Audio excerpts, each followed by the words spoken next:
And then Prof will sit on this one, I'll just sit in the middle.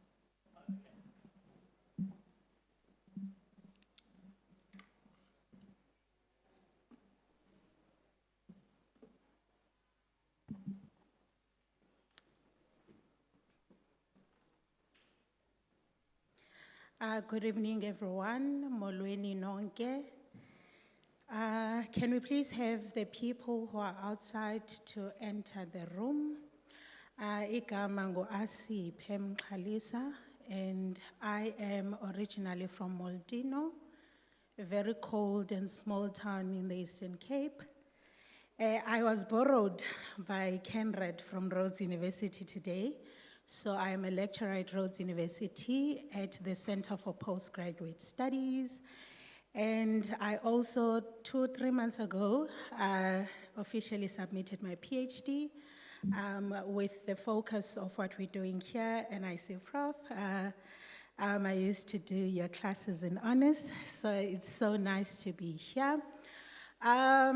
Thank you very much to everyone that is here from different communities in the academy, the community of Mandela, Herald, as well as Conrad for being here.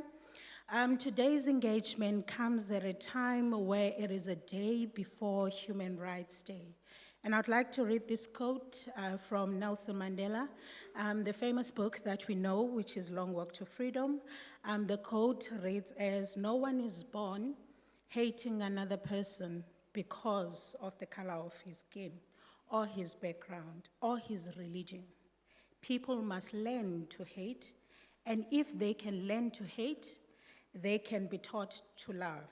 For love comes more naturally to the human heart than its opposite." What a time for us to have this conversation as we mourn the lives lost in history, fighting for liberation in our country, while tomorrow can be regarded as a celebration of human rights. I argue that in actual fact, it is a moment of silence to remember those who have fought for our liberation. It is not a happy Human Rights Day. This is often a conversation that is very uncomfortable to have. It is a conversation that can trigger so many emotions. And I hope that as we are engaging in this conversation, we can be open to allow the process of learning and unlearning, at the same time being respectful in our engagements. But before we tap into the meaning and the conversation in the book itself, allow me to call Prof. Mngomezulu, who is the director of Kenrad, to officially welcome us all in this session so that we can continue engaging freely. Over to you, Prof.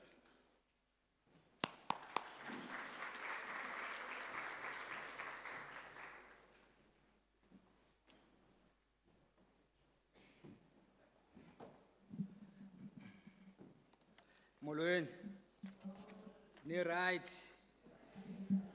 If you are right, now I'm right. Thank you very much, Program Director.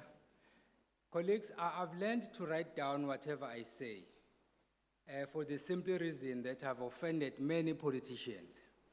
And I don't want to be misquoted. And if I'm misquoted, then you can always have something to refer to. So for those two reasons, then I'll try to read the few notes that I had down here.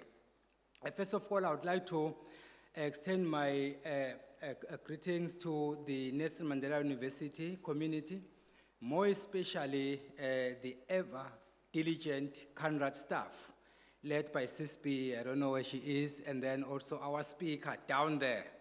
And I must assure you, this speaker is not like the speakers you see in Parliament, where the speaker is there before the program starts, then I'm rising on a point of order. This one is more disciplined. You only rise on a point of order once we know what the program of the day is. So greetings to our university staff, and then of course to Dr. Kevin Evans, who has brought us here screaming and kicking. We thought we were going to celebrate a holiday starting from today, but he said he wanted us here. Prof. Janet Cherry, who agreed to respond to today's presentation, And then, of course, to Miss soon-to-be Dr. Asiphe Mcabisa, who is on loan, as she said, from Rhodes University. And then to you, ladies and gentlemen, thank you very much for making the time to come here. Firstly, I must say that this is an opportune moment for us to launch this book during this month, as the program director has just said, but there are also a couple of issues that are of relevance for us today. Firstly, in the context of geopolitics, we moved from a bipolar world dominated by Russia and America to a unipolar world which was dominated by America and America's hegemony. Currently, America's hegemonic status is under threat and is being questioned so that we can all move to a multipolar world where there are different role players. Secondly, we launched this book today at the time when America's President Donald Trump has embarrassed many people when he embarked on a project to promote white supremacy. And I'm saying this white supremacy advisedly because somebody said these words and then the next thing he was forced to pack and go. I didn't mention anybody's name. Thirdly, relations between South Africa and America are at their lowest ebb. The decision by the DA, AfriForum, Solidarity to invite Americans to meddle in South Africa's political affairs was indeed concerning. Of course, we can debate that during break time. Fourthly, we hold this event against the backdrop of President Cyril Ramaphosa having misread the political rhythm and paraphrased and even plagiarized late Zimbabwe's President Robert Mugabe by telling Donald Trump, "Keep your America and I will keep my South Africa." And then, of course, you know what the consequences of that have been. Fifthly, this launch happens as we await to welcome our former, now soon-to-be former ambassador of South Africa to America, Ibrahim Rasool, after he made public statements criticizing the Trump administration. What he said, by the way, was correct, factually correct, but unfortunately in his position, in my view, he was not supposed to say that. But then, of course, we can talk about that later. Lastly, within the South African context, we launched this book at the time when the country is still struggling to deal with racial intolerance. That is the reality we are faced with. This is evidenced, among other things, by some white folks in Mpumalanga who forced a black guy into a coffin. You saw that it was in the media. I'm not manufacturing facts. And then, of course, we have this launch at the time when some whites had shot at black people. When they were asked, why did you shoot at them? They said, we mistook them for monkeys. Others said, we mistook them for hippos. You can tell what the difference is between a human being and a monkey and a human being and a hippo. But that is the reality we are faced with. Most importantly, in the case of KwaZulu-Natal, we are launching this book against the backdrop of a white business owner who owns a lodge in KwaZulu-Natal, who unapologetically said that in my business, I don't service black people. He said this in public in South Africa post-1994. Therefore, the book is timely, the book which is titled White Supremacy, A Brief History of Hatred. It has come at an opportune moment within the different contexts I've just outlined. I hope that you'll enjoy the deliberations, and I'm looking forward to it. Thank you very much, Program Director.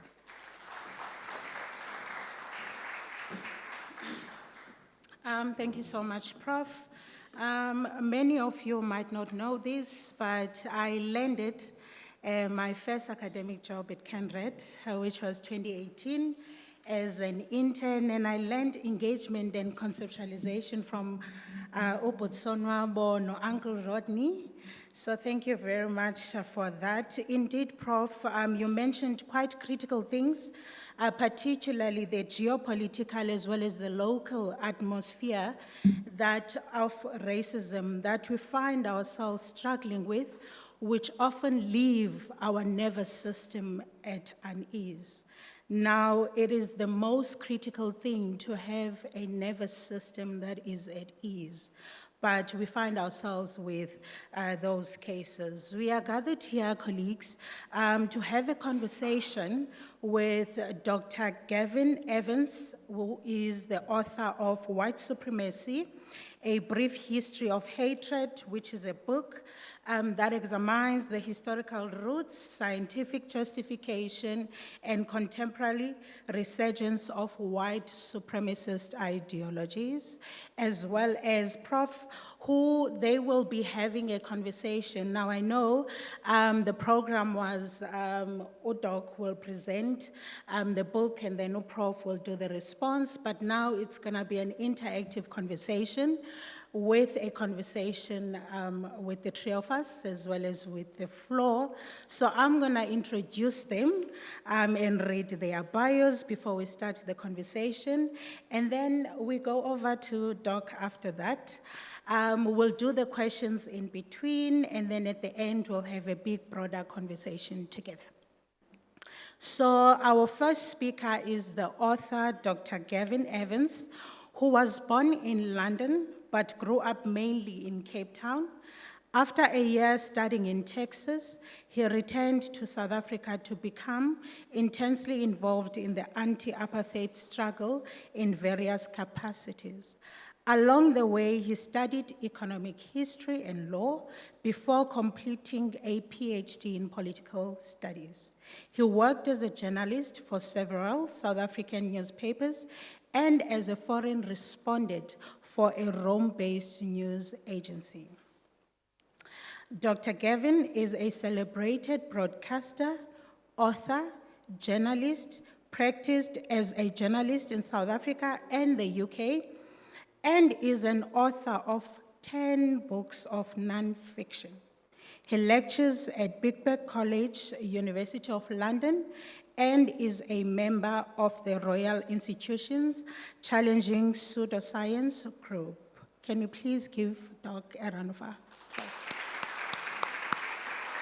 You can sit right now. Joining us as well in this conversation is Prof. Janet Cherry, who is an activist and academic based in Gqeberha, currently a professor of development studies at Nelson Mandela University. She is a contributor to the South African Truth and Reconciliation Commission report and The Road to Democracy, published by the South African Democracy Education Trust, and is the author of 3 books and many articles on local, political, and labor history.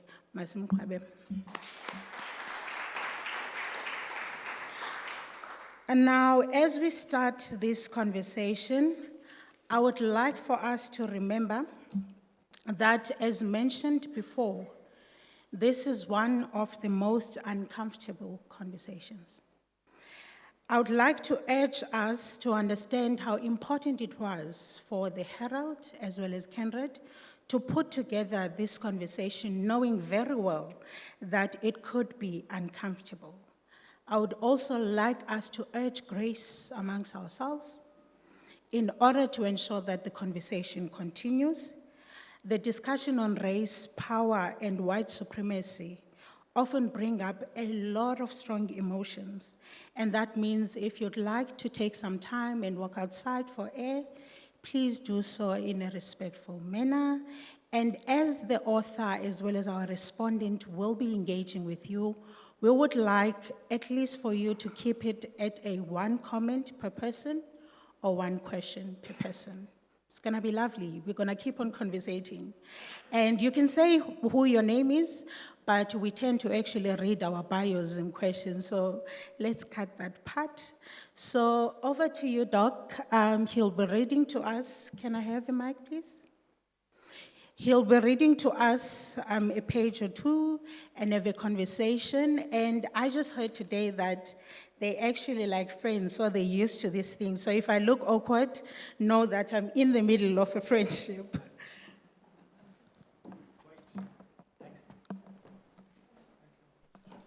Thank you very much. It's lovely to be back in Gqeberha. And I need to put my glasses on because otherwise I won't be able to read my own book.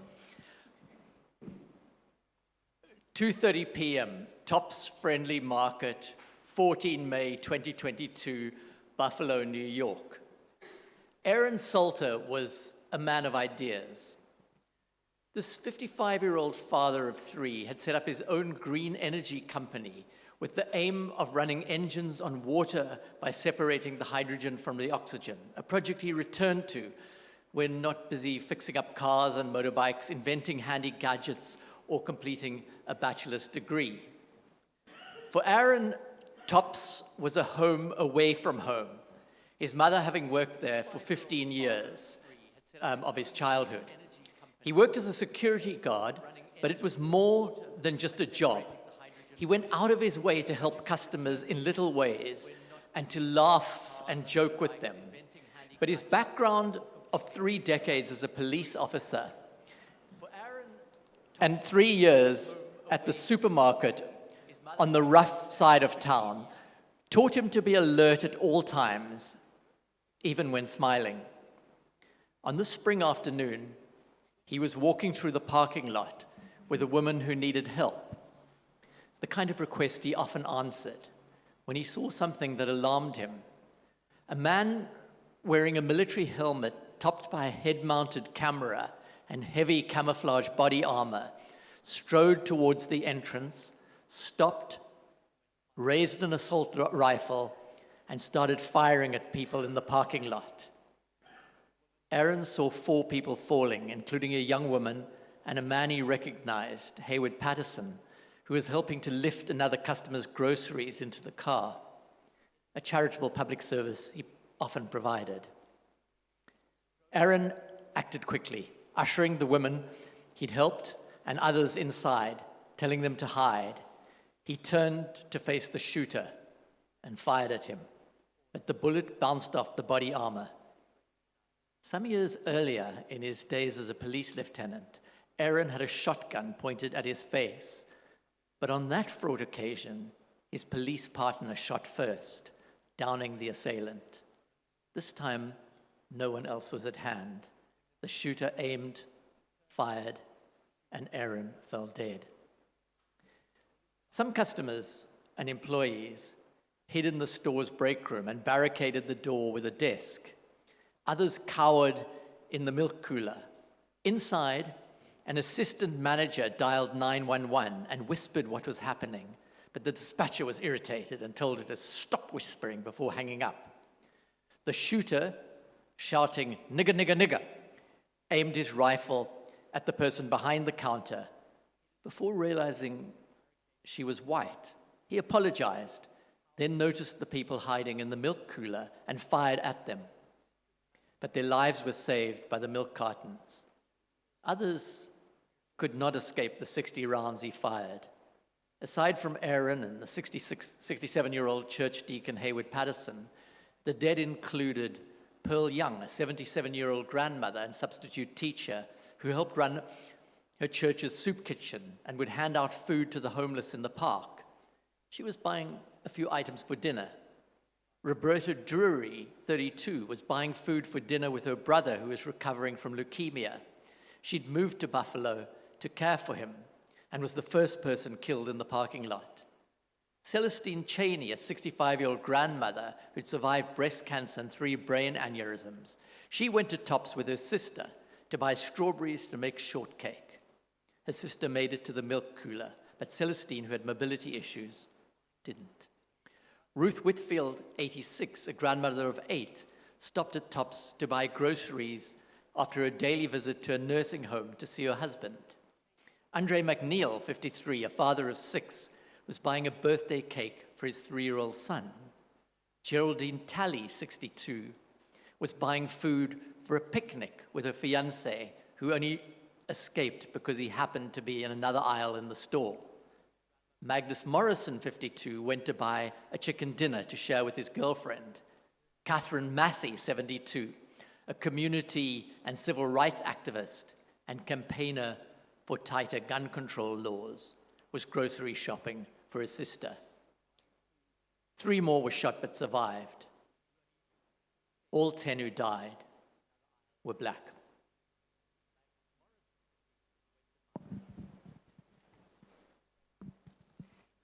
Good evening, everybody, and thanks, Gavin, for being here and for being in Gqeberha and introducing your latest book. I've got to say, I had a a love-hate relationship with this book. I feel very ambivalent about it, and the reason I think you've just heard, it's actually incredibly hard to read these accounts of such racist brutality. The book has more of that, I have to say, and it's very difficult to read it. However, it also has a lot more than those accounts. And I think the history is fascinating. I mean, they're really interesting quotes. I won't go into quotes now, but we can come back to them. Things which I found quite shocking in some cases, surprising. People who you wouldn't have thought would have been so explicitly racist.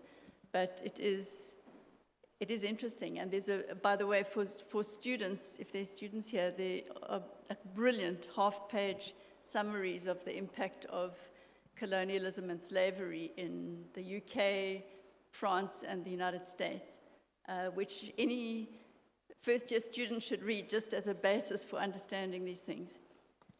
So I would highly recommend it on those grounds.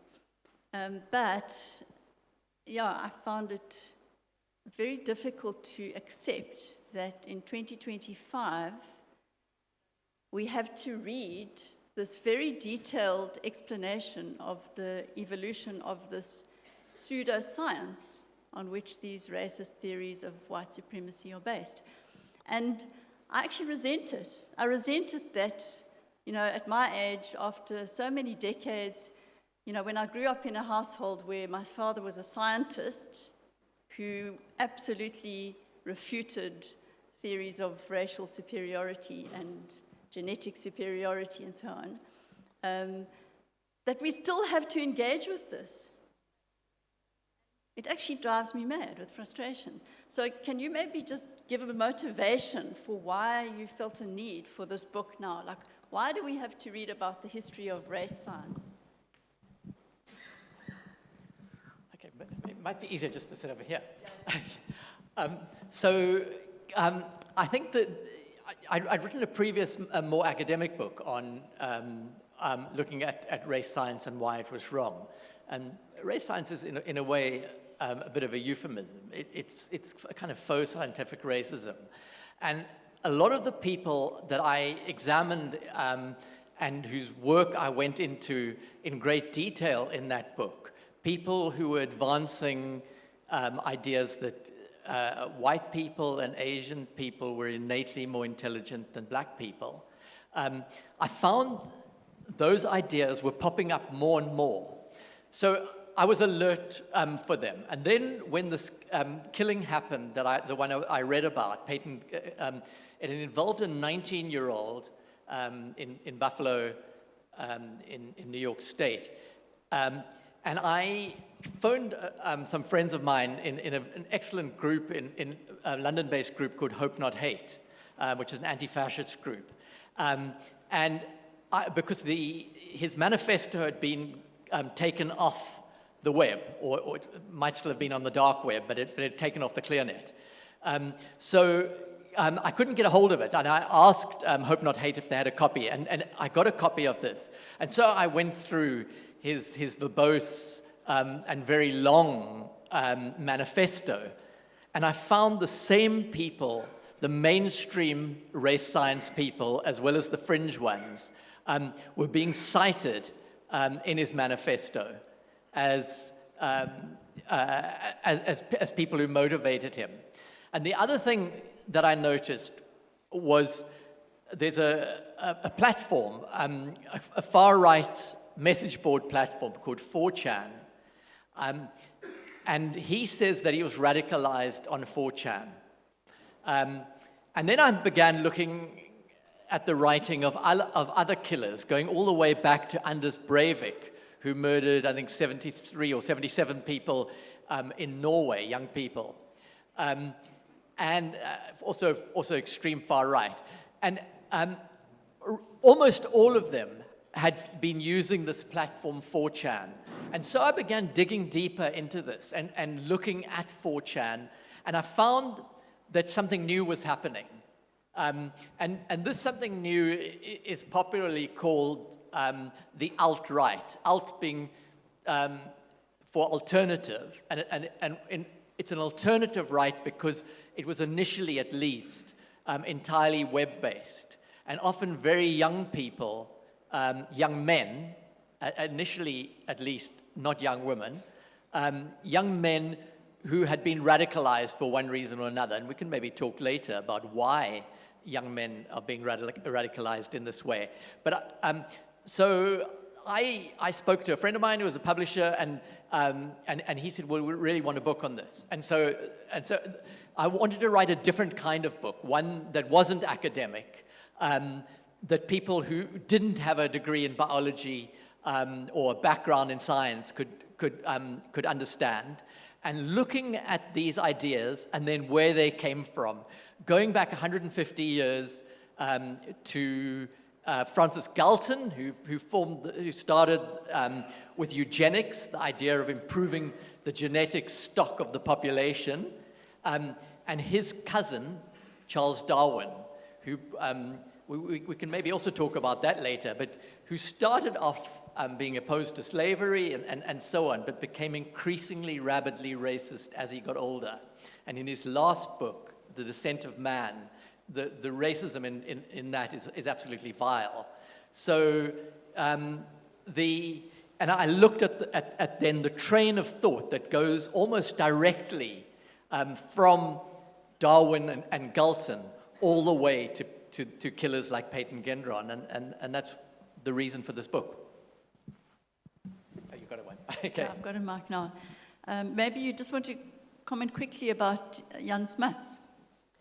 Yeah, so, okay, I've got very much on Jan Smuts, but there is a chapter on South Africa and eugenics in South Africa. Now, I mean, everybody sort of, or a lot of white people in South Africa very mistakenly think that racism started in 1948. Well, of course, obviously, it didn't. And the government before the National Party came to power, which was the South African Party, which became the United Party government, headed by Jan Smuts, who was seen as a kind of huge figure because he sat with Churchill and attended cabinet meetings in Britain during the Second World War and so on. So he was seen as a kind of statesman figure. But his racism was pretty vile too. I mean, he talked about African people as like children, and had particularly derogatory remarks to make about San or Bushman people. So he too was somebody who was bathed in scientific racism. Yeah, thanks. And I thought I'll just find you those quotes. The one which actually shocked me before I read the Smuts one was Richard Lynn, who's a California-based psychologist, who claimed that the San people had an average IQ of 54, which, I'm quoting, represents the mental age of the average European 8-year-old. And then this is Smuts's quote, who called the Bushmen mentally stunted and a desert animal, and compared them with white people who are, quote, the leading race in the world. So interesting how, I mean, Smuts is also seen as having played a very important role in setting up the international rights framework of the United Nations. So anyway. We don't even want to get started on Winston Churchill, yeah. Whose level of racism and vitriol on racism even put Smuts in the shade. So there are many of these quite, as I said, quite shocking quotes from people who you wouldn't expect. But I wanted to ask you about the intersection with another very contemporary concern of ours, which is immigration. And the way in which, I mean, I heard the other day Donald Trump's spokesperson, who's a blonde woman, talking about the deportation of Mexicans and people from South America, many of whom are refugees from extreme violence and so on, who were saying, these people are criminals. And I've got to say, I heard the same thing from Gwede Mantashe the other day, talking about the migrant workers coming from Lesotho, Mozambique, Malawi, who said they are criminals. I heard senior ANC politicians say they don't deserve the badge of human rights. These are criminals. I heard worse things, and Gavin, I'm just reflecting, I'm bouncing off what happened here to the Zama-Zamas, who starved to death in the mine shaft, that many people publicly on these kinds of WhatsApp groups and the kind of sites that Gavin is talking about, where people feel that they can speak freely, say things like, these are cockroaches, they are like animals, this kind of thing. So this is not coming from white people against black people, it's coming against immigrants. And yet, there is a clear intersection in this book about white supremacy with the anti-immigrant rhetoric in France and the United States and elsewhere, I suppose. Yeah, I think in many countries, there's increasing opposition to migration. And each country has their own reasons, each culture has its own reasons for opposing them, but often the language is very, very similar. It's to the people who are coming in, to regard them as in one way or another, as innately inferior or culturally inferior at least. And that they're muddying either the genes of the existing population, or they're going to destroy the culture of the existing population. And a lot of what I focus on in this book is a narrative that has come to be a conspiracy theory. And that conspiracy theory is called the Great Replacement. Now, the Great Replacement idea goes all the way back to eugenics, to Galton, to all the way through. But in its current form, it's acquired capital letters, and it's acquired conspiratorial status. And the conspiracy theory is that there's a plot in Europe and in the United States to replace the white, or in some places indigenous or native population with, in Europe, Muslim people, and in the United States with Hispanic and black people. Sometimes, in the words of some of the people, this is explicitly racist about mixing. We don't want to mix with inferior genes and things like that. In other cases, people like Tucker Carlson in the United States and Trump himself, it's implicitly racist, and certainly in the case of Trump, it ticks over into the explicit. And one of the things about this supposed conspiracy is, well, every conspiracy needs a conspirator. It needs a group of people plotting. And very often the person behind this conspiracy is George Soros, the international philanthropist. It's perhaps not surprising that now, and if we go back in history, we can see the same thing, that the chief conspirator is a Jewish man. So anyway, that's the conspiracy theory, that there's this idea that powerful people are wanting to dilute the genes of the white population, and that's what we see very fiercely on sites like 4chan, but also in a much more mainstream version from somebody like Tucker Carlson on Fox until he got kicked off. So just on that issue of dilution, I've heard this argument expressed in relation to Israel, that the Israeli population feel threatened by the growth of the Arab population or Palestinian population, say they're going to be more than 50% if they continue to live there and procreate, which is a motivation for the genocide that is happening at the moment, which I find quite scary because it's also not explicitly acknowledged in that way. It's very interesting. There's, on the one hand, in these alt-right sites, are the most vile forms of anti-Semitism. And I mean, not just neo-Nazi stuff, but using actual Nazi symbols. I used to go into 4chan for an hour a day, and after a week, it was too much for me to to absorb. So it's really bad, and that anti-Semitism is extreme. And yet, with many of them, it was also, the anti-Semitism went hand in glove with being pro-Israel. Now, you might see that as contradictory. I don't. Because if you believe that Jewish people belong in somewhere else, that's consistent with anti-Semitism.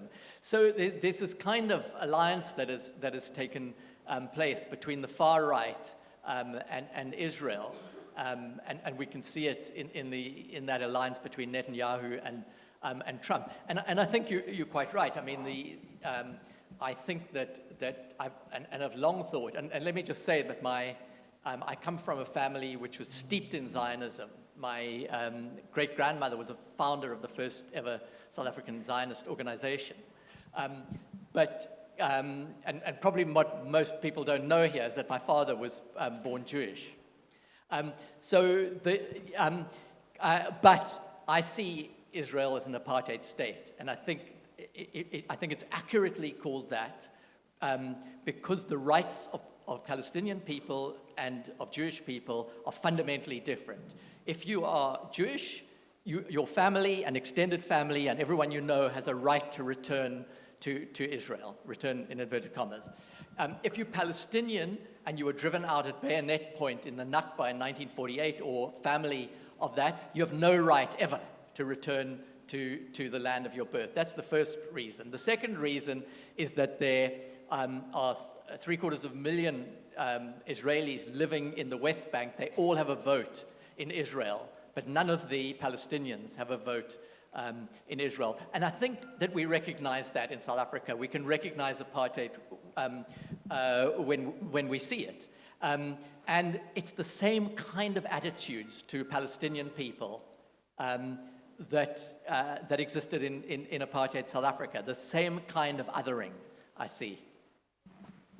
Yeah, no, so just to stay on South Africa and apartheid, I mean, the other thing, of course, this book is very timely intervention at this particular moment, given that we've just had this debacle with Donald Trump announcing that white South Africans or Afrikaners are under threat of genocide and that they've all got a refugee status in the United States and so on. 70,000 white South Africans responded to that initiative.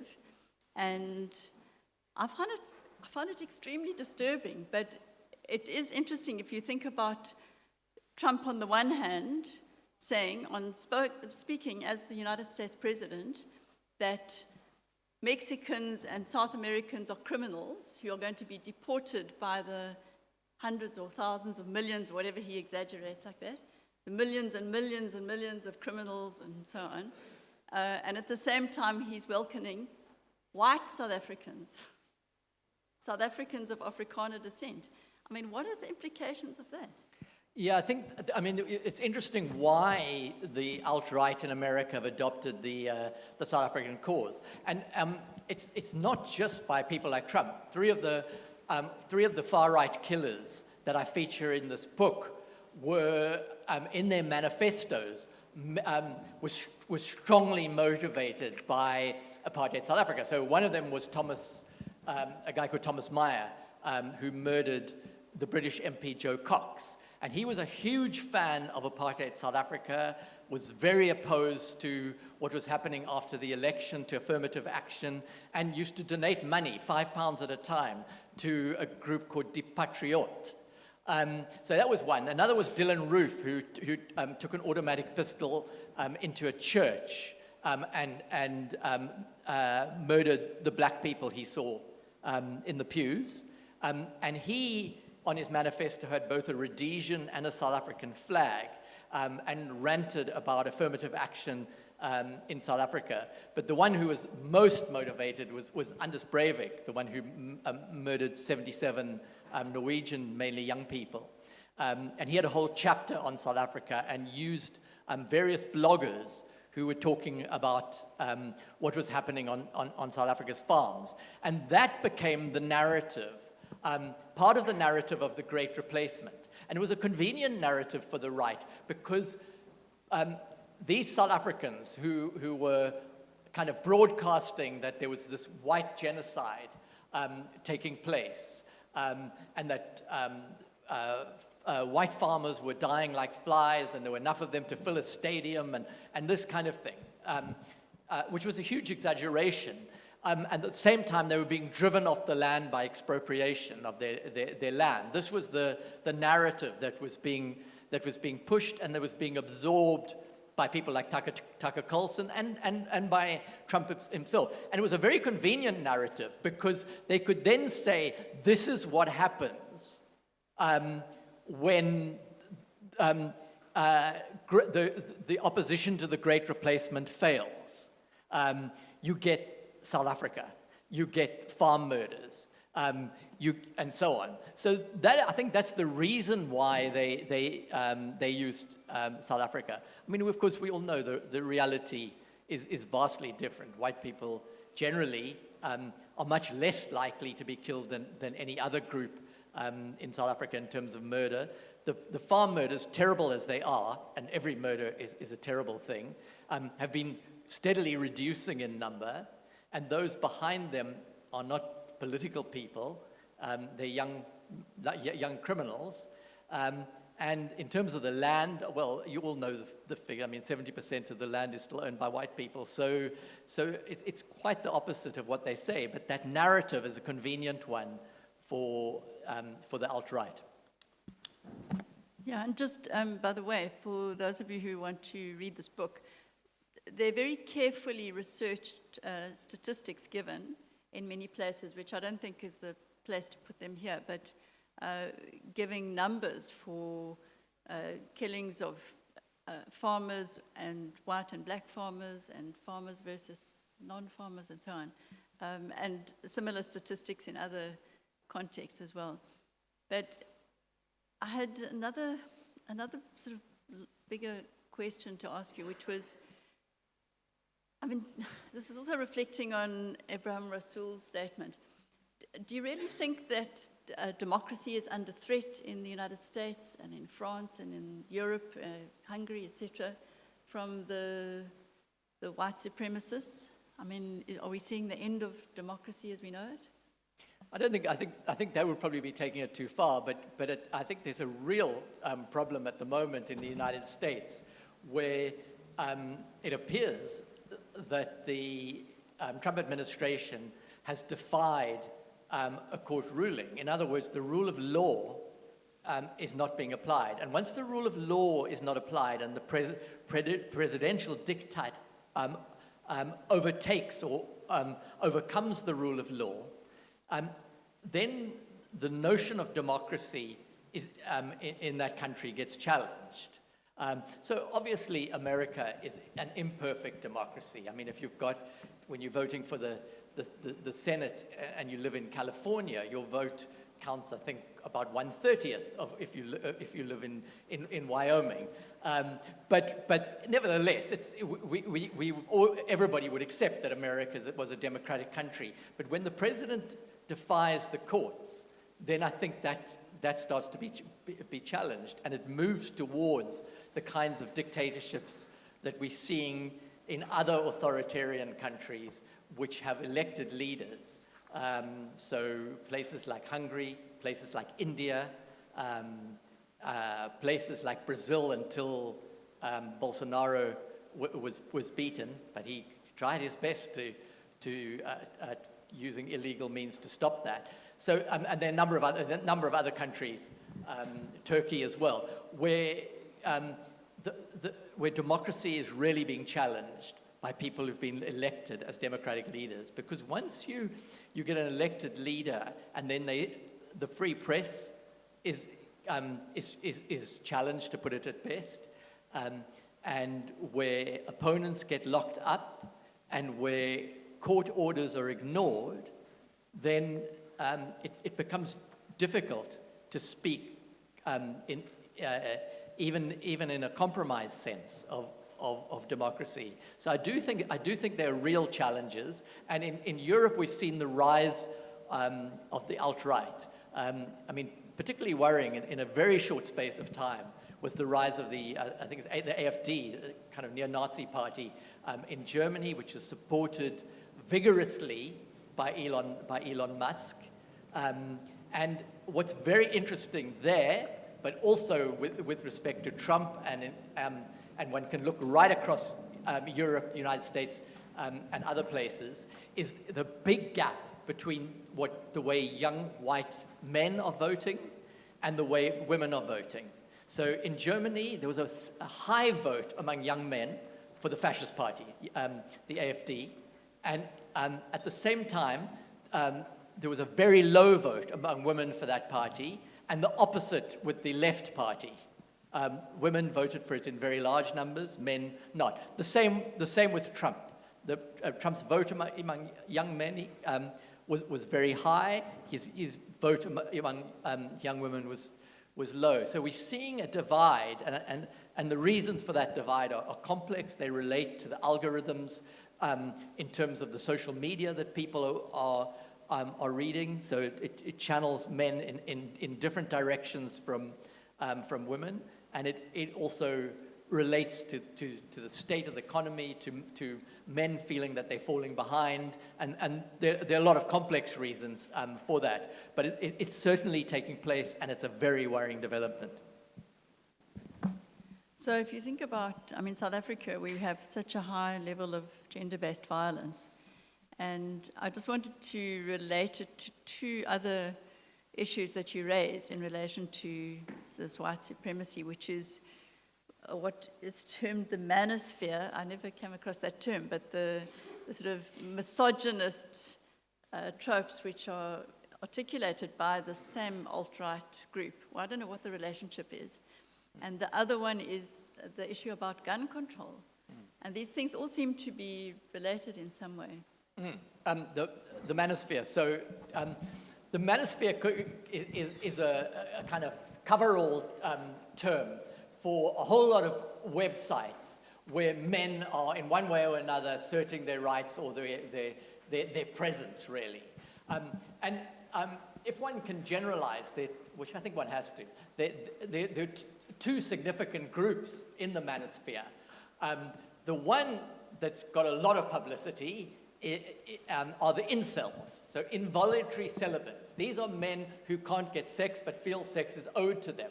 Now, a number of the killings that I've focused on, in fact, 3 of them, mass killings, involved incels, young men who felt that they couldn't get sex, and they hated the brads, as they called them, who were the ones who got all the sex, and they particularly hated what they called the Tyrones, which were the black men who were getting all the sex. So those were there was a complete overlap between the incels and the kind of extreme racists. That's the one group, the incels. The other group, which the incels hate, but they're also part of the manosphere, are the pickup artists. So they're the people who are what the incels called the brads, the ones who are getting all the women and getting all the sex, and they're going to the gyms and they're pumping their muscles, and those are the ones that are getting mass appeal from young people in Europe, in Britain, and in America, young men, not young women. That's where, so you get someone like Andrew Tate, hugely popular among Gen Z men. And bizarrely, the completely bonkers Jordan Peterson, also huge figure, both among the incels and among the pickup artists. And these are the kinds of people that they're following, and they're not getting alternative views. So what I found when I was digging into 4chan was there was a complete overlap between the extreme forms of misogyny. And let me tell you, these were not just rape fantasies, people who advocated that men should have a right to rape women, and that was very widespread, and a right to assault women, which was also very widespread in these forums. And they were the same people who were saying the worst things about black people and Jewish people as well. So the overlap between extreme misogyny and extreme white supremacist ideas was almost total. Oh, and gun control. Yeah, so gun control is very interesting because to become a killer like Peyton Gendron, you need three things. The first thing that you need to be is to have a few screws loose, because no one is going to go and buy an automatic rifle and gun down people they don't know if they're a kind of normal, well-adjusted person. That just doesn't happen. So, but we know that there are people with screws loose all over the world who don't do that. So screw loose doesn't explain it. It's not enough to explain it. The second is to have the forums where those hatreds develop. Places like 4chan, 8chan, Gab, there are many others that I looked at, where these absolute extreme ideas about the inferiority of black people or of Hispanic people are found. So that's the second area. But the third area is access to guns.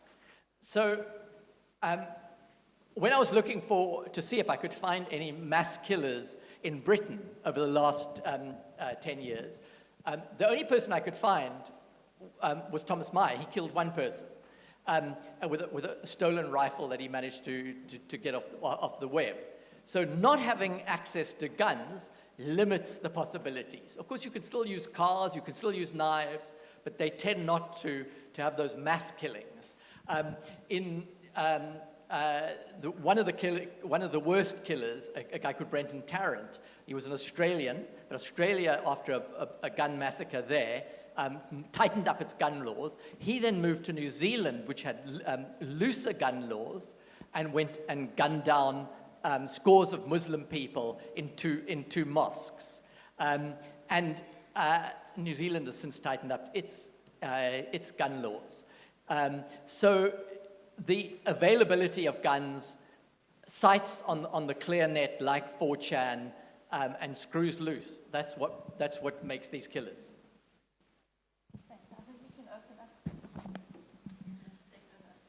Thank you very much for that conversation. I am sitting here just thinking about, how the white supremacist system is sneaky. It is quite very rare to actually see a system that doesn't have a face behind it, and how in our everyday life we're actually dealing with a system that is more or less invisible, but with the same effects that go unnoticed. It is very easy for us to point out plain and direct racism, but it is difficult to point out the subtle racism, which a lot of white people in South Africa are actually going through without any accountability. Now, as we're speaking about this idea of white supremacy, I would like for us in the floor, one, to engage on the book, if you've read the book, but also two, to think about the white supremacist system that shifts and shapes itself in different forms, particularly in the context of our communities, particularly in the context of our country as well. So I'll be looking at some hands. Whilst we're looking for the hands, I think I have a question for our speakers today to speak about this idea of loose screws. Mm-hmm. And as Prof reflected about GBV, we often speak about people who violate, men who violate, as people who have a mental disorder who needs help, often negating the fact that it is actually a deliberate act. And racism is also a deliberate act. Now I'm thinking about those ideas in terms of who then has to help the violator, the oppressor, to understand that they're oppressing. Do they know that they are doing that? Because hate is a deliberate act. Okay, let's take it to the floor. Do we have any hands? We have one. Can we have a mic?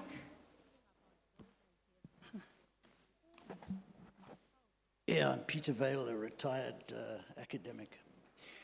There is so much going on in this conversation. There's so many social categories and things being passed around that I'm a little bit dizzy from what has been going around. So let me start with the observation that I think that one of the conversations is about race and the historical question of race that begins with slavery. And I think you could go even further back than slavery.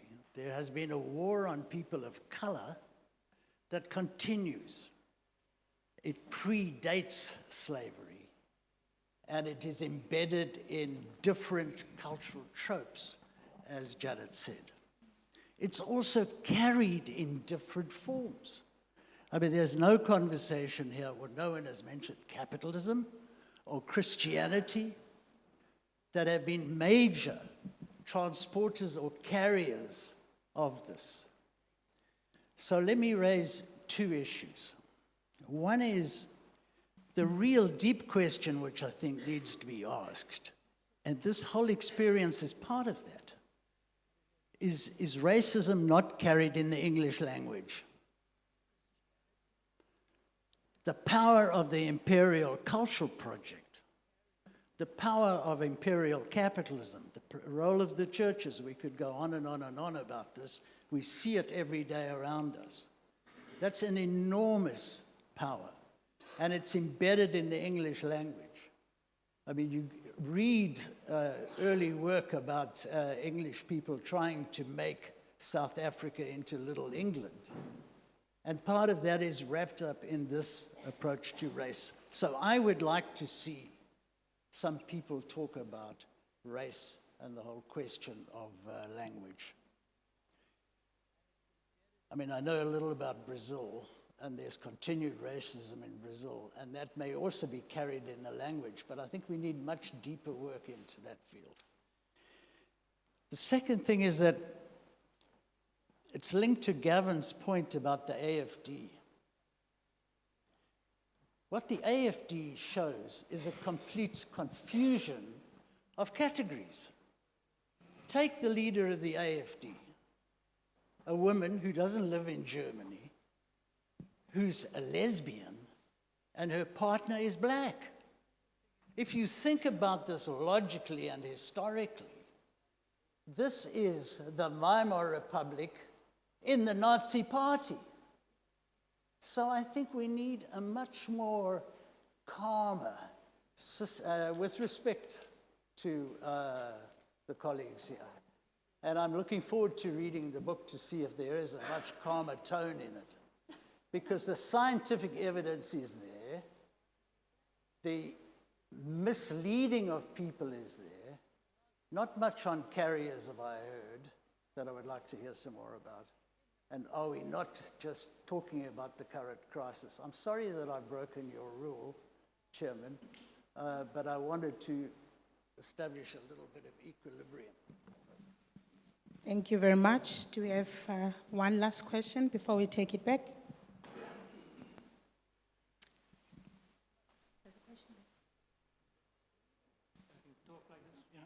Thank you. My name is Michael Barry. For want of a better description, I'm a trustee at the Southern Museum. My question is, I was listening to all the kind of things that happened. You know, you described how people went in shooting and stuff. I'm looking for motivation, you know, and you did touch on a couple of motivations, you know. And I'm asking, is it a kind of loss of white hegemony happening throughout the world, that this is in a reaction to that loss, and it's carried by males who are kind of warrior class, if I want to put it like that, you know, that, and does it go back right into the mists of time, you know, where we kind of defended our, I'm not being devil's advocate, but you know, where I am, where we defended our kind of tribe, you know. Is it that loss that is happening to white people, for want of a better word, you know, that is motivating these people, you know, because I'm trying to, what is motivating these guys, you know, to go out and shoot innocent people? You know, what is the deeper thing behind it, you know? I can understand immigration and, you know, things like that, that they are against, but what is the deeper motivation? Thank you. Okay, well, I mean, that's a hard question to answer, but I think it's a good question. I think that one factor that is taking place and why it's happening in the way it's happening now relates to what some would interpret the particular stage of capitalism that we're at. Other people would just say that the particular developments in the world economic system, in particular in relation to technology. Now, technology is not a cause in itself, but technology can have a huge influence on the way, the trajectory of particular views. I mean, if we go back to the founding of the printing press, everybody thinks, well, that's when Enlightenment ideas came. Yeah, but that was also when the book, The Hammer of the Witches, became the first bestseller other than the Bible, and led to the slaughter of many women. So, and we can see the same thing with the web, and the way social media has developed, and the way that algorithms have been used to drive people in terms of their interests and what are their perceived interests on not just the platforms like 4chan where it's a ready audience, but places like Twitter, as it was, Facebook, and so on. And young men and young women are being driven in very different directions by that. Now, underlying that, I think, is what's happening in the economic system, where the old jobs, at least in the West, so the factories that are making the goods are not in the West. They're in other parts of the world. So the old jobs, the job for life that people get, the status as the paterfamilias of the family, the idea of being of white people, say, particularly talking about Americans, of young white men being able to feel they were the dominant force, they're the head of the family, their word was God. That's over, and they can see that's over, and they're casting about for new identities, and they find them with people like Andrew Tate, and they go down these rabbit holes. So that's the one answer. The other answer I want to give is the opposite, because on average, and I looked at many surveys in Britain, America, and France, people are becoming less racist. Now, these were surveys of people's own experience as well as of their attitudes. So, and I don't think there's any doubt about that. And we can see the reasons for that. In Britain and France, we're getting further and further away from colonialism. Now, if you were a colonial official or a beneficiary of a colonial official, you got used to treating other people like third-class citizens. And I mean, Britain's colonialism was particularly brutal. France, in Algeria, when that came to an end, there was a flood of those Pieds Noirs into the white French people into France, and that kind of boosted the right, but they're getting older and older. So, and in America, the distance from Jim Crow laws, which ended in the 1960s, is going greater. And more people are mixing, and all the surveys that I've looked at have shown that if you look, say, at London, London's only 52% white, 48% not white. It's the least racist city in Britain. So when people mix, they're less racist. When people don't mix, they're more suspicious of other people. Obviously, when people invade another country, they're going to other the people. But the distance between that, at least in most of the West, is growing. I mean, we can certainly see that at the moment in Israel, so I think on average, young people in particular, and a lot of the surveys showed that the conscious racism was being reduced in all population groups, but it was particularly among Gen Z that what was termed the unconscious racism was significantly less than it was in previous generations. And that's just because they're mixing much more with people and dating people of other population groups. So I think there's bad news and good news. Yeah. Thank you so much. I think we're going to take it to Prof as well to respond to the intersection of language and racism. But as I'm listening to you, Doc, I went back to 2023. I was going to Boston College in the US, so I was getting through London, Heathrow, and I still think racism still exists, even in there, because I was racially profiled for having dreadlocks at an airport where the person that was sent to search my hair was actually a black person. So it shows how even though the population of white people might not be as high up, the system is still growing and the system is still making decisions, because the person was listening to an earpiece being directed in terms of what they need to do. So when that happens, it is a systematic issue. It's the same discussion we have with African countries where you don't find white people in those institutions, but you can still see that the system is breathing, because even in South Africa, even though white people are the minority of the country, the wealth, the politics are still controlled by them, because that is a systematic issue. Now, if you run away from having conversations about the white supremacy system itself, we would actually narrow racism into slangs and things that are said to individuals who are black people, and that is something that can make us miss the need to dismantle the system that shifts itself in different ways. But also, as you were speaking about the loss of power to some extent, I also think that white people realize that agreeing into a decision of going into democracy, thinking that there was a loophole to still hold power, was actually a bad idea. But they don't know what is the alternative system that they can have, because with the policies that we have, democracy also works for black people in terms of having conversations like this, but also in terms of retaliating, which is why they call movements as radical riots that needs to be stopped. But I think I'll take it to Prof to respond to the intersection of language as well as racism, because we often think racism is an African thing, but in actual fact, it is not entirely an African thing. Yeah, I won't be long on this question, but look, I think on the one hand, that Prof. Vail is right, that it was language and colonialism and Christianity, those things all went together as part of a system 500 years ago, with the process of domination of various parts of the world. But I don't think English is a particular issue here.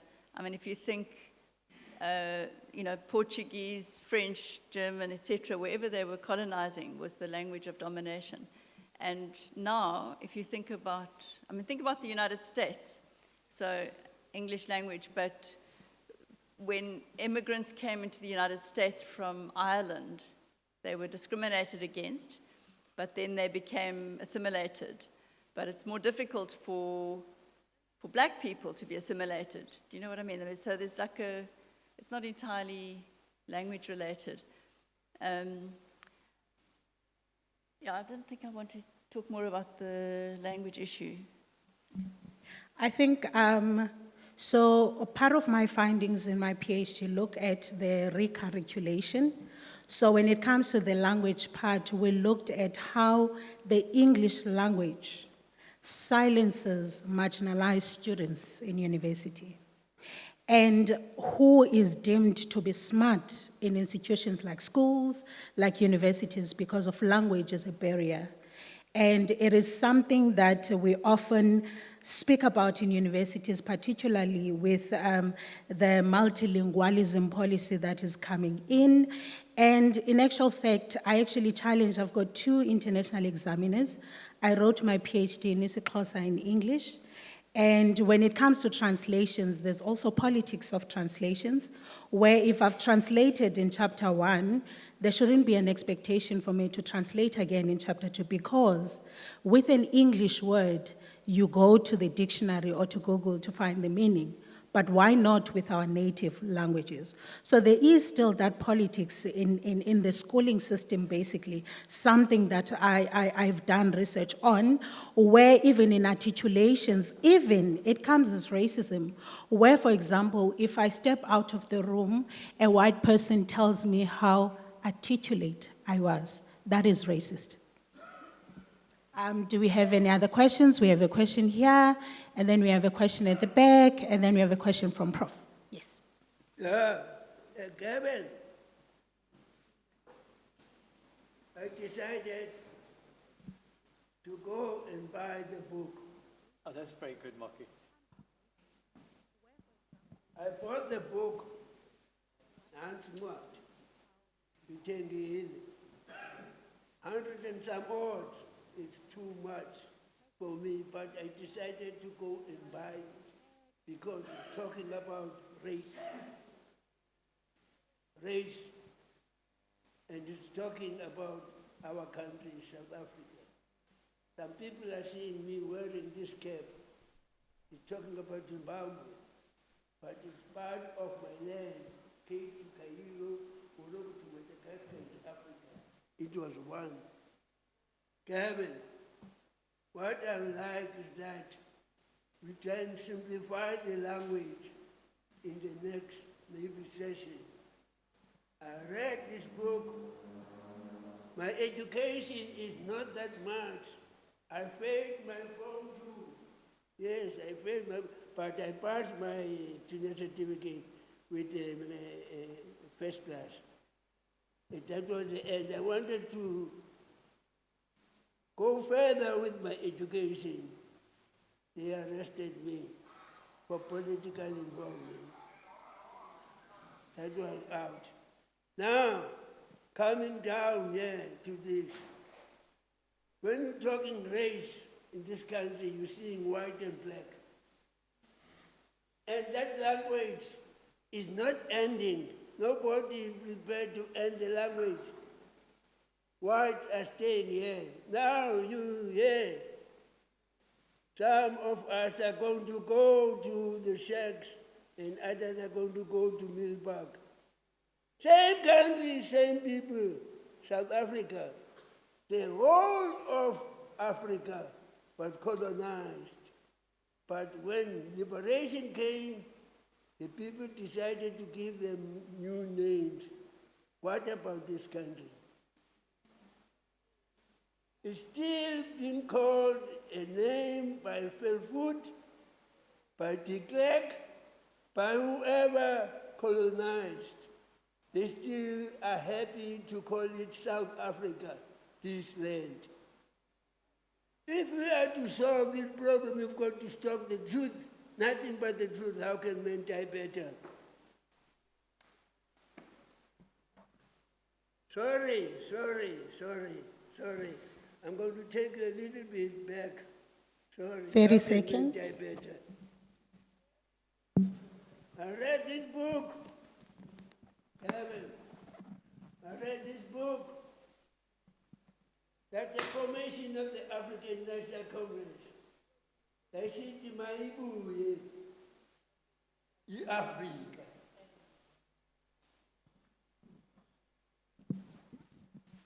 How can men die better? Robert Mama is a Sobuku. Israel, Africa. Thank you very much, Tata. We're going to come back to that Another conversation. Another one. In Kurianga, he said, Kosi Sikelela. I'm talking to you, man. I'm not talking to these people. I'm talking to these people. These are the people I want to change, not these people. These people. Don't.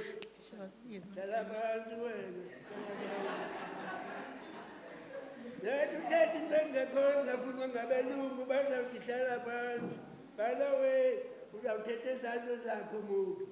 We need to be one people, that's what I stand here for. We need to be one people. The person that came and not defined black in terms of color is the only one. Steve Leon. He said black consciousness is the quest for true humanity. Those that are black and those that are politically, socially, and economically deprived by law. They were deprived by law because of color. This is what this book is talking about. Gavin is talking about the same thing. But it's so complicated that it will be difficult for you to understand. Thank you. You want me to sit down? Thank you.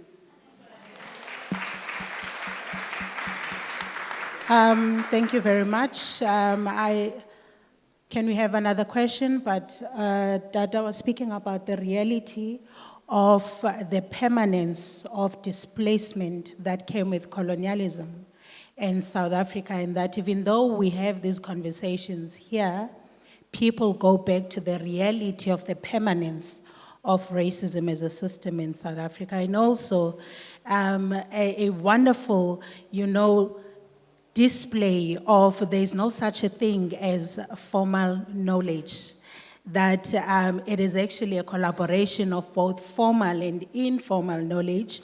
So thank you very much for sharing that wisdom with us. My boy, Africa, we agree. Can we have the question that side? And then there was a question as well this side.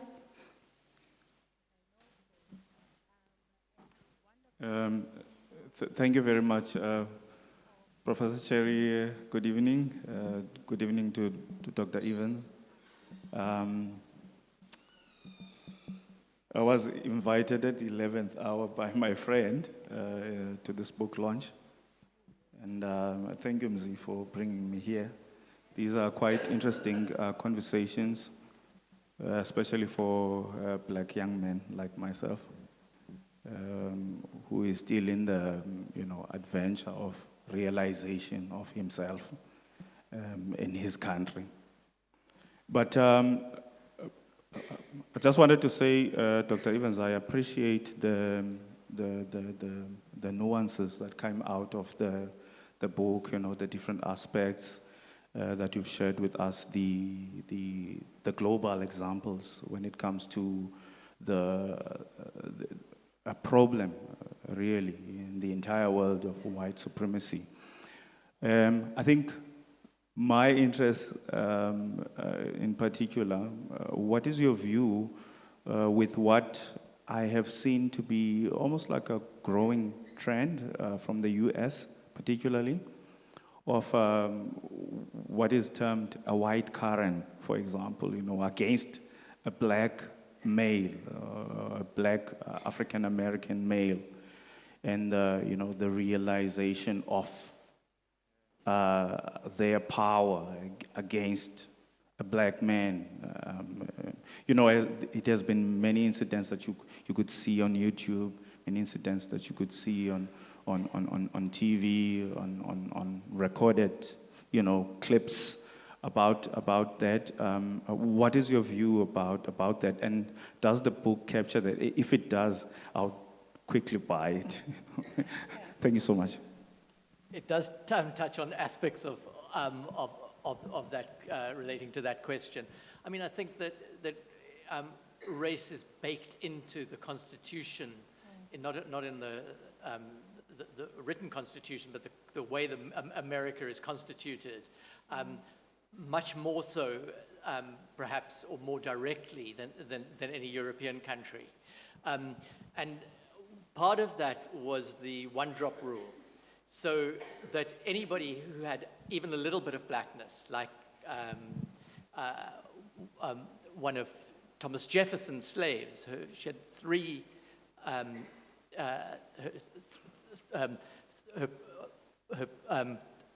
she was 3/4 white and 1/4 black, but of course she was black and a slave. So that definition of blackness is part of that, and anybody who had that one drop was seen as other, and was part of the slave system, then part of the Jim Crow system.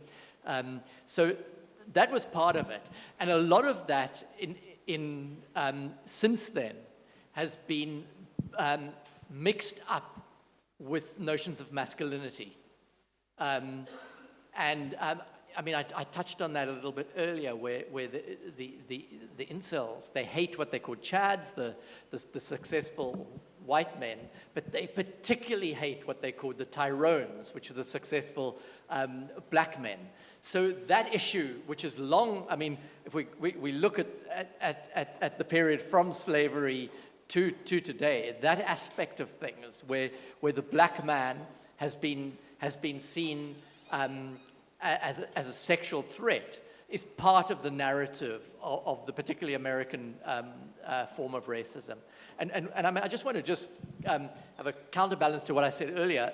I said that there's less racism in America, Britain, and France than before, but there's still extreme racism. And it's still very, very widespread, and it's still terrible. When generalizes and says that on average people are less racist, one doesn't mean that there are not many, many people who are extremely racist in the way that you were addressing. We had a question from Bob. Yes. Gary Prevost, Research Associate in History and Political Studies and Professor Emeritus from St. John's University in Minnesota.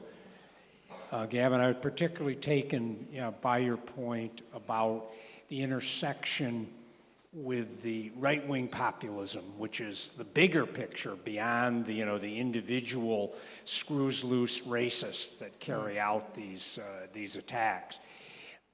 To really very much bond with you and to reflect on it, that it does reflect the crisis of capitalism in especially the United States, and the loss of millions of working class jobs in the decades from the 90s onward as jobs went to Mexico and China.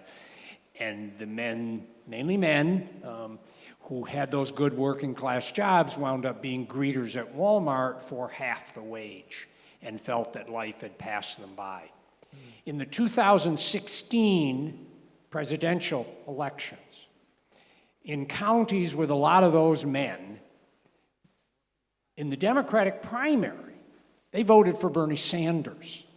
They voted for a Democratic socialist who was railing against the policies of Obama and the others of the Democratic Party equally being willing to send jobs abroad. Sanders, of course, lost the primary, and the free trader Clinton wound up as the Democratic candidate. Those people voted for Donald Trump. Were they mainly voting for him for what is his long history of racism and his using of tropes against Mexicans in particular? I would argue no, not primarily that. They were voting for a man who to this day is claiming that he will bring those jobs back to the United States. It's probably a claim that can't be met, but that is his platform, that he will bring those manufacturing jobs back to the United States, and those people went back to voting for him in the 2024 elections. Yeah, no, I think that's very true. I mean, there's never one reason why people are going to vote for someone like Donald Trump.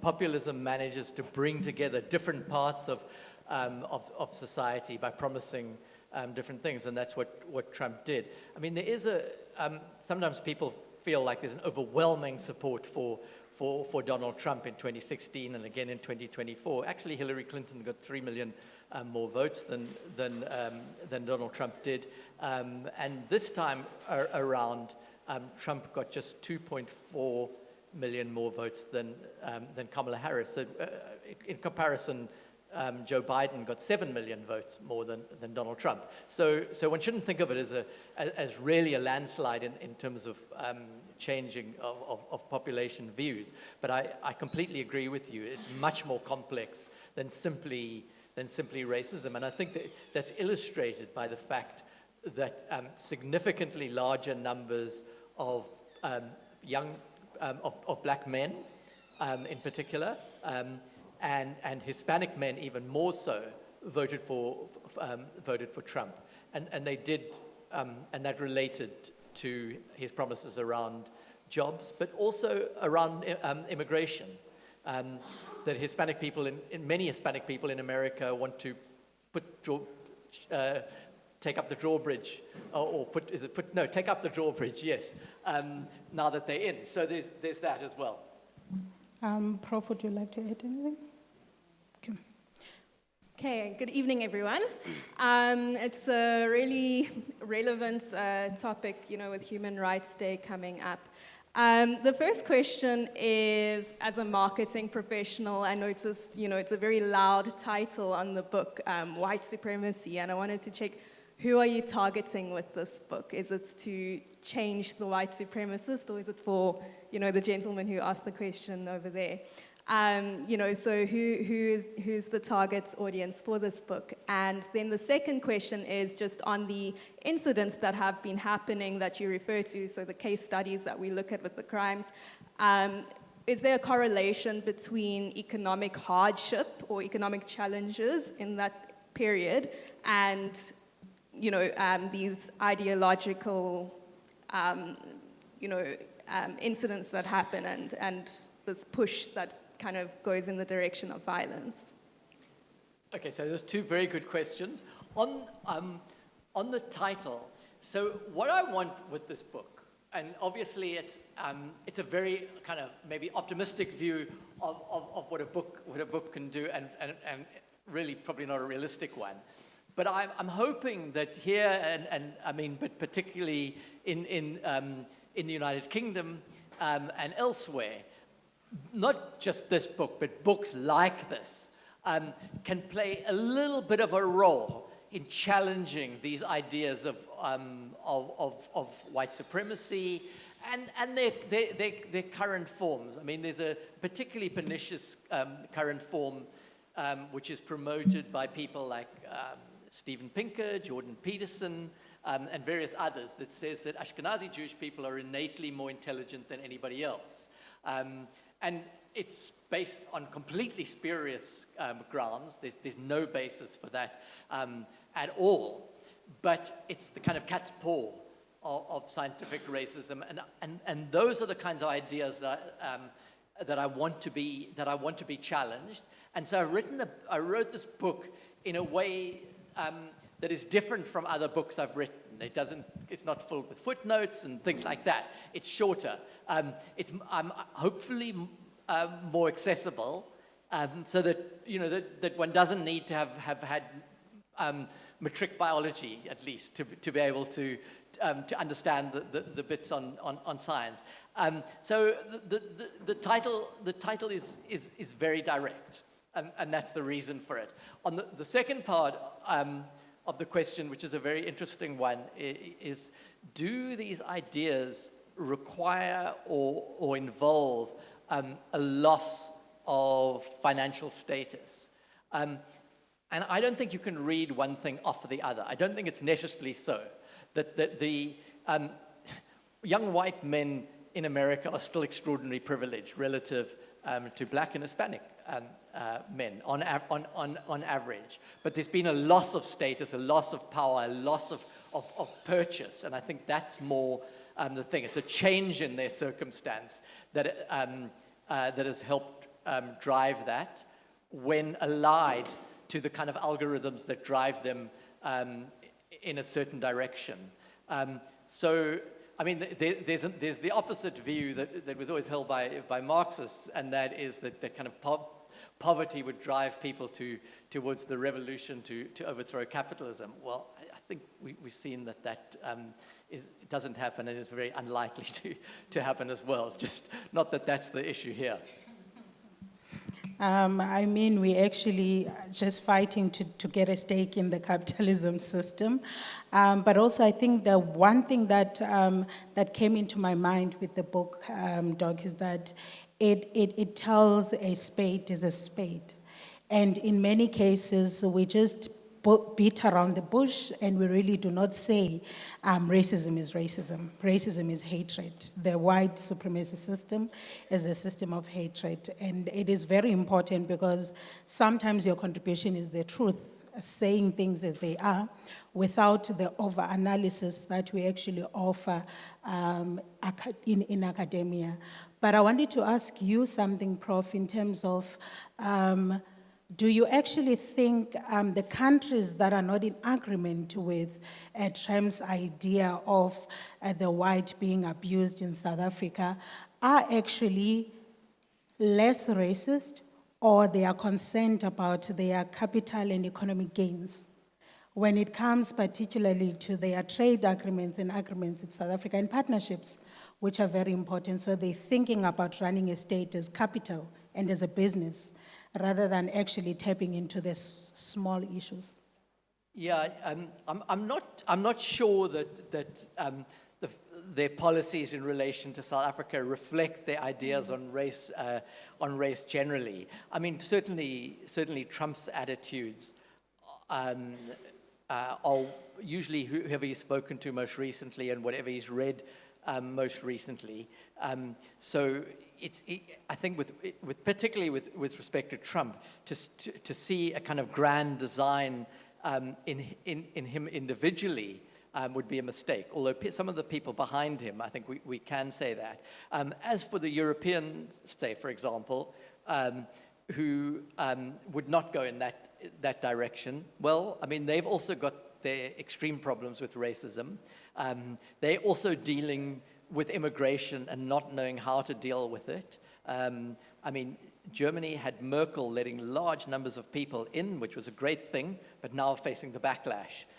So these countries also have their problems, and what I've seen in Europe is that ideas that were part of the alt-right are relating to replacement, great replacement, relating to migration and the way migrants were talked about, have now become part of the mainstream right. We have a question here. Do you have more questions? Show of hands. Good evening, everybody who's here. My name is Pumla Chiteko. My question is that how do we overcome the racism? And because you can compare in South Africa, it's still existing, also overseas. And also the anger that within the people who just think of just want to kill people. How do we resolve that? Do we have to have a big debate about it to try to conquer that and resolve? Can I jump in? We'll give you another round. Do you want me to answer that? Or No, so I'll just say my answer is that at a personal level for all of us, our response should be in our practice, in our daily life. But I think what Gavin points to in the book is a particular responsibility of people like educators, teachers, professors, etc., who can use this book as a tool to make people aware of their embedded racism in the society. Yeah, I kind of think, I mean, a phrase I used in the last chapter was an old South African thing that we used to use was each one teach one. Some of you might remember that. And I kind of thought it was a good way of looking at it, that people can change their attitudes. I mean, I've seen people in my own family, not my immediate family, but some of the extended family and my wife's extended family, whose attitudes to race have changed very significantly. People, cousins who perhaps fought in the South African army, but now would profess themselves to be non-racist. Now, of course, if we scratch hard, we might find all sorts of attitudes lurking. But I do think people have changed their views, and they can. And I just think the practice of mixing with other people makes a big difference. But I think sometimes it needs more than that. Sometimes the each one teach one approach, where people take it as a personal responsibility to challenge attitudes, is something very important. And challenge them in the best way, not to lecture on to people, but to draw them in, to take them, and to explain to them, but not in a patronizing way, because most people don't like to be patronized. Thank you so much. I also think the other way that we can actually, work around dismantling the system, it is to acknowledge the coexistence of power, privilege, and oppression. I think one thing that we do is that we are very clear in terms of looking at inequalities that are coming to oneself, but we are not quick to see inequalities that we also impose to other people. So, for example, I am a young Black woman. It would be easy for me to understand my intersections around the system and how the system has been unkind towards me. But I'm also middle class, soon to have a PhD, working, independent. That's a separate power issue. I am privileged in another space. So if I don't acknowledge the privilege that I have, I won't be able to use it in order to actually write the truth about the system and also solutions about the system. So if we all work towards actually using our points of privileges wherever we are, that could be the solutions. Because what we see is white people saying they are not racist because they've adopted a Black child. That is not resolving the system. Are you aware of your privileges in your own home and the knowledges and information you need to share with the child you've adopted? That's another conversation. So the solution is every single time we choose a quick fix, even in debates, where you're having a debate trying to teach a white person about a racist statement, and the only thing they can take themselves out of the conversation is to have, oh, I have Black friends as well. That is not the solution. So I think it is important to acknowledge the coexistence of oppression and privilege in order to try and work around the system. But also these conversations are important. I know they're tiring, talking about the same thing over and over again, but they are also a reminder that we need to actually start acting. We have a question at the back, and then we have one as well. Okay, we have two. Is there a question I missed this side? Yeah, I saw that. Okay. Mine is less of a question and more so of a comment, and it builds on what you just said right now. Looking at it from a privileged point of view, we can look at it from policy. We have these laws that were just enacted recently with the Bella Act and the Land Disposition or Redistribution Act, right? And more than anything, what is central in the news and current affairs is the reaction from lobbying groups to this. Not whether or not it's implementable, not whether or not it's viable, not its implementation process, not the judicial application of these acts and how in which we can go about this. Instead, we're looking at the reactions of the people that feel that they are most impacted by it. And so what that does then is affect different types of policy, with now the US deciding that they might move us away from the trade agreement that they have with us. So it's more reactionary than anything, because it's us making a step, putting this act up, and then standing still, not really looking at the complexities or the intricacies of this policy, but more so looking at the people who feel that they're most affected by it, without taking into consideration the ways in which that they were privileged enough to benefit from a system that is now trying to be changed. So, yeah, that's it for me. Thank you. And then Prof?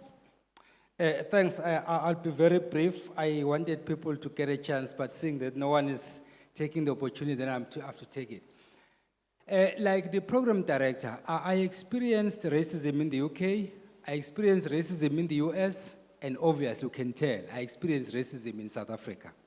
I have my own understanding of how racism operates in these different spheres. But then I'll play the devil's advocate. I'll ask Dr. Davis, in your view, to what extent does racism present itself differently in the US and in South Africa from the examples that you have? Okay, yeah, that's a very good question. And I think probably people here would be better placed to say how it presents itself in South Africa. So my comments on that would be very tentative because I think people here know that situation better. But certainly in the way it presents itself in the US varies hugely across the country, and it depends on which part of the country you live in, and whether the area you live in is fairly integrated or whether it's still deeply segregated. My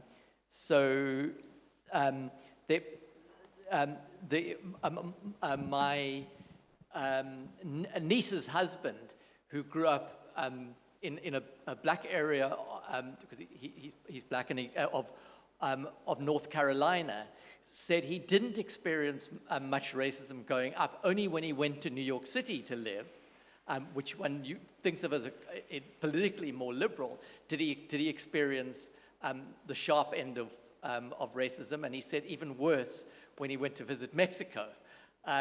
So different parts of America, I don't think it's quite hard to generalize on how people experience racism in America. But I think that if one does generalize, one has to look at what is the impact of that history, firstly, of hundreds of years of slavery and then of a century of Jim Crow, which it was something that absolutely devastated, first ripped people from the families in Africa, and then treated them as slaves, and then as something akin to slaves under Jim Crow. And that really only came to the end 60 years ago. So it's not very much time, given its history, for its effects to have been eliminated from society. So I think a point was made, that I think Janet made the point earlier, that if you go to America as a white person, or even as an Asian person, you are much more likely to be integrated into that society in a general way than you are if you go as a black person.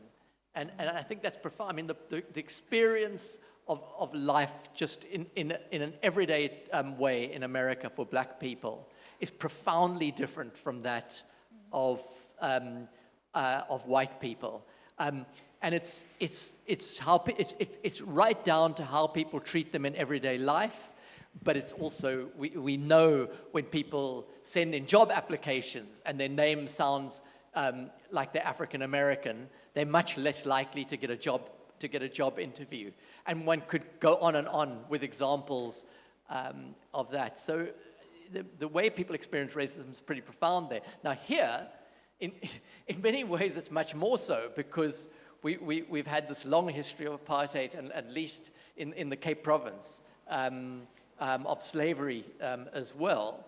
So just the fact of the land distribution in South Africa still being 70% owned by whites shows how profoundly apartheid still influences everyday life in South Africa. But as for the actual experience of that racism, I think people here are much better placed to qualified than me to comment on.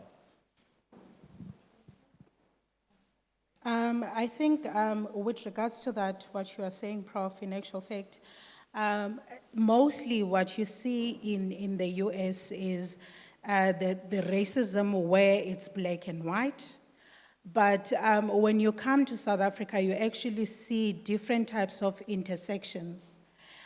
When it comes to a black man, where the black man is located in society, when it comes to a black woman, where the black woman is located into society, and the responses of the justice system, which is much similar to the US when it comes to a black man.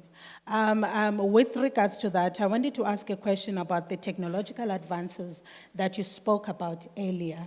the elephant in the room called AI, and how AI has actually also expanded this notion of white supremacy system, because in the justice system, they've used AI actually to identify criminals or people who are said to have committed a crime. And when you identify, it shows a system that is racist, even in the pictures. Even if you can put yourself and say, please create a formal, look, it creates a look that is often not representative of who you are. So I don't know if you've tapped into that, the AI system itself, and how it is also racializing. Yeah, I actually touched on it in the chapter that I wrote on the United States. So, for example, I mean, just one small example to illustrate the point that you're making, is that when companies have been assessing job applications, to try and make it neutral, they've used AI. But what they didn't note was that those AI models, they're large language models, they're training on the sources that they get. So when it's within a company, they're getting trained on what the kinds of people who are successful in the company, and who are those existing people who are already successful. They're largely white people. So that the bias of interviewers was being replicated in the bias of the AI system. And with these large language models now, with things like ChatGPT, with Microsoft Bing Chat, with Claude, and so on, Google Gemini, they are training on millions and millions of sources. Now, that information is vast and is varied, but is never completely neutral, because a large percentage of that is being written by white people, often with that unconscious bias of white people. So they might try and train it not to go in certain directions, but I think that there's a danger of it reflecting certain innate prejudices that exist. It might be too early to say. I mean, I use AI a lot for research, and usually it's been fairly reliable, but it's very early days, and I think we'll know more about how these large language models might replicate some of the ideas that are problematic in the future. It was actually interesting to learn. I was in a workshop organized by yourself that, in actual fact, there are other chat boxes now who are trained to not give you the information about Trump. So if you say, please tell me incidences where Trump is racist, the chat box reply and say, I am not in the position to answer that. I am ChatGPT, which is very interesting in that regard. I'm seeing for hands, but I'll just take the liberty of abusing my position. So the other question that I have for you, Doc, is based on your experience as a journalist, as well as the power of the media and who controls the media. Now, what we see is that there's a lot of radical white supremacy statements on media, social media, even the core traditional media itself. Now, what is your take on that? Because when it comes to the left radicalism, we often don't see it on media. It is actually, in fact, silenced on media. Yeah, it's not totally silenced. You just got to know where to look. But the media has changed very fundamentally over the last decade, but and certainly over the last 2 decades. So particularly in Europe and the United States, very few people read print newspapers anymore. So people are getting all their news online. People read differently online. And most people, like take the Guardian newspaper. Its print edition has a circulation of 100,000. Its online edition internationally sometimes has over 100 million unique monthly readers. Now, there's a big difference between unique monthly readers and circulation, but nevertheless, there's a massive gap between them. But most of those people who are accessing the media, whether it's the New York Times or the BBC or the Guardian, or for that matter, the Daily Mail, which is a much more kind of right-wing newspaper, these are four of the biggest. They're mainly accessing that through social media. Most people are. And they might just have one, somebody might just have one tweet that they read, and then they will be reflected in the statistics.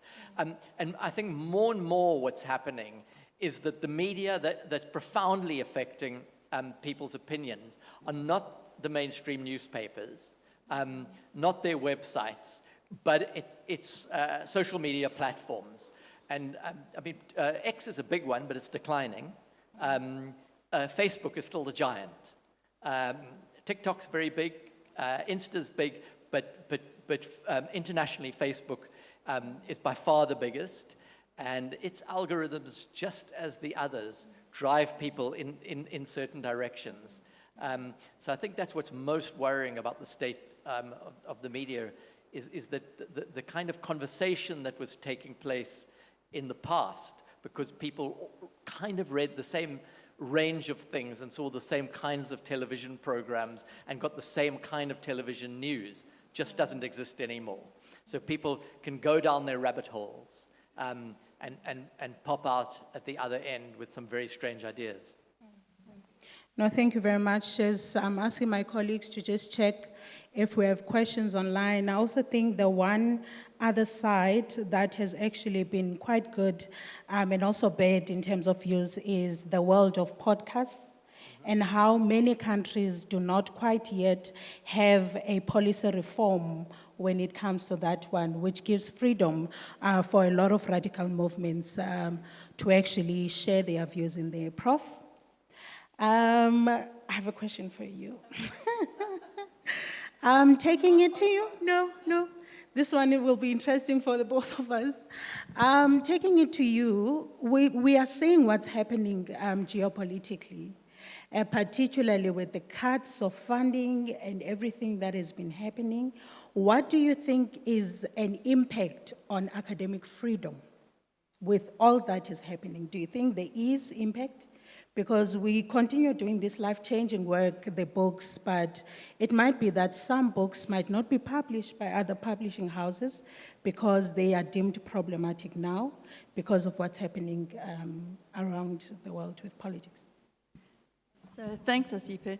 I'm actually quite positive about academic freedom and access to information at the moment because I was at a Board of Faculty meeting yesterday where they were talking about open source publication and how our universities now have access to far more. In fact, we don't require the same budget because we can access journals and so on, which are open source.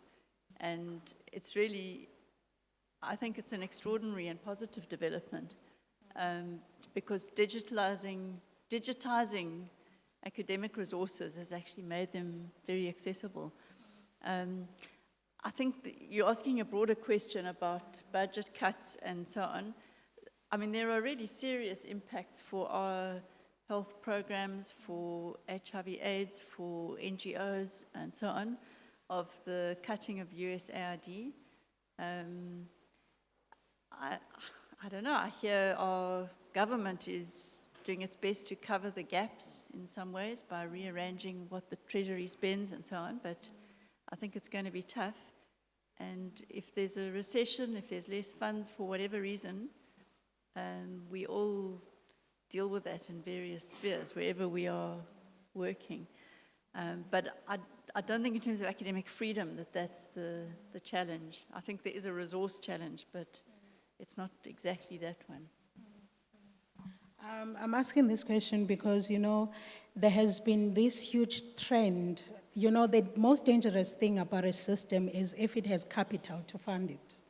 So there has been this big trend where if there's a center on Africanization and decolonization, now if you look down in terms of who is actually funding those centers, you actually now see the impact of that. because many centers, even departments and universities, enter into memorandums of understanding without actually reading them.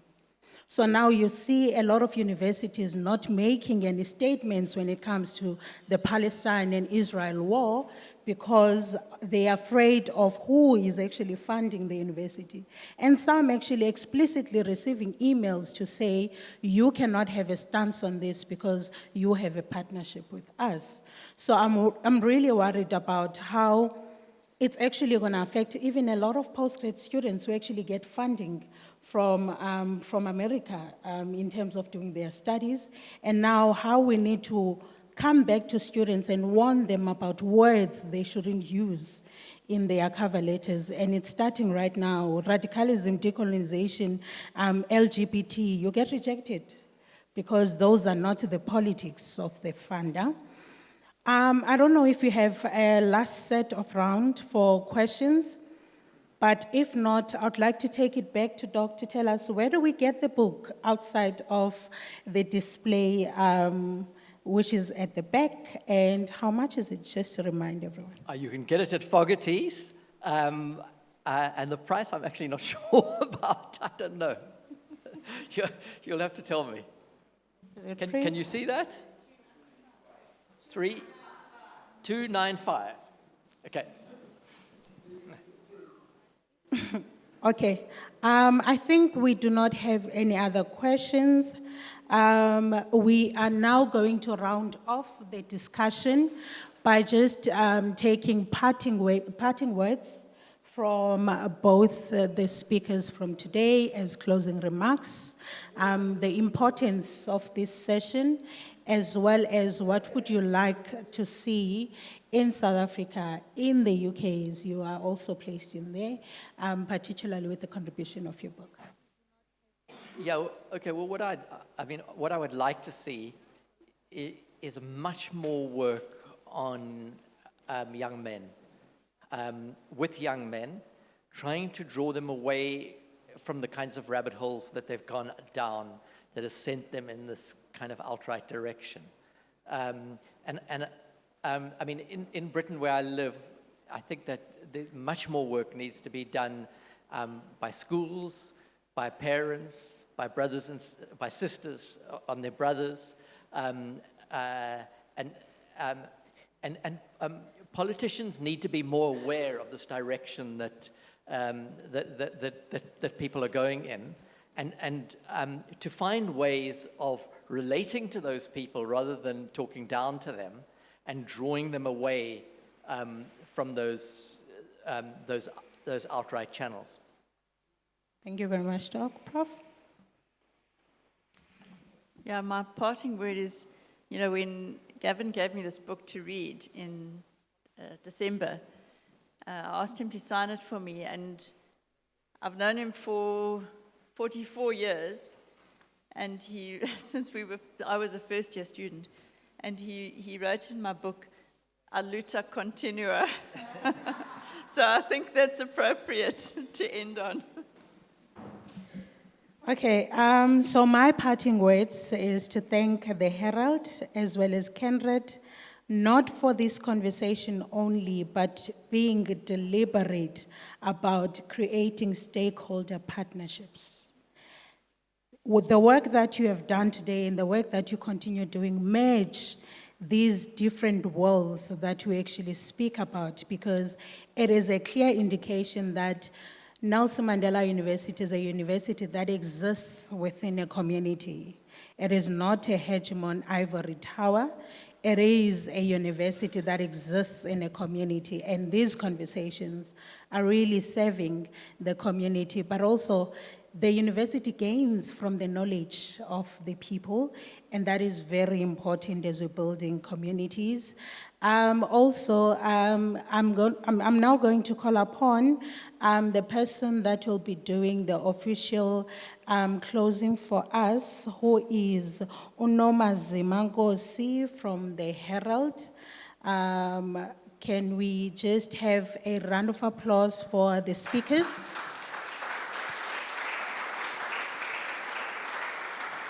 I know it is not an easy thing to think at night.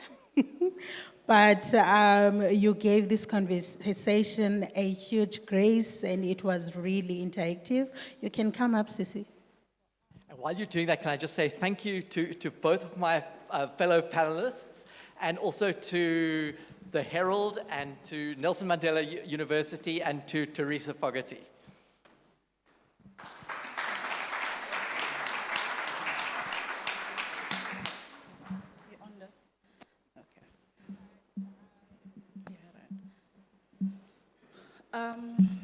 Good evening, everyone. Good evening to the panel. My name is Nomazima Ngosi. I am the Assistant Editor Investigations for the Herald newspaper. I am filling in for my boss, Rochelle de Kock, who couldn't make it tonight. So, in its simplest definition, what is white supremacy? So it is the belief that white people constitute a superior race and therefore should dominate society, typically to the exclusion or detriment of other racial or ethnic groups. And I was actually late, but I was listening as I was driving. I had the audio of the live playing. And I heard you, facilitators, saying that such conversations can bring a lot of anxiety. And I think in just recent times, we are so overwhelmed by messages, information, and social media posts about hate, white supremacy, that it can be extremely overwhelming. Even in our daily lives, as journalists, we are exposed to situations of white supremacy, and we come across people who innately believe that, and some are bold enough to actually post these sentiments, thoughts, videos on social media with, and the most recent case would be, I think his name is Vessel Prinsloo, a man from Jeffreys Bay. And I remember when we were basically deciding where to place this article in the paper, and you know, I just felt so exhausted, so defeated, like, why, what, the question literally came into my mind, Senzeni na. Like, it's literally a situation whereby someone hates you just by looking at you, by the color of your skin, and you've never interacted with this person, and it can be quite daunting. And then, just recently, yesterday actually, speaking on this topic, outlets in the USA were reporting about a memo that was issued by the Trump administration in the US, basically sort of introducing the fact that segregation in the US won't be a prosecutable crime anymore. And people were just freaking out on social media because, speaking on the topic of the policies on immigration, a lot of Black Americans had taken to social media to say, what happens when the Trump administration is done deporting all of the Mexicans, all of the people of Arab descent? Where do they turn to next? And things like that was sort of like a roadmap to what the question of what next, a response to the what next question. So this conversation is actually quite timely in terms of what is happening in the world, and also just in relation of what's happening right here in Nelson Mandela Bay.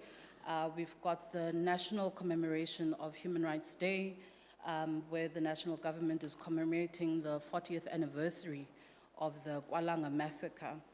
And you have people who tell you, apartheid was so long ago, like, let's move on, let's look to the future. And when I was busy interviewing survivors of the Langa massacre, it actually dawned to me that a lot of these people that I was interviewing are my parents' age.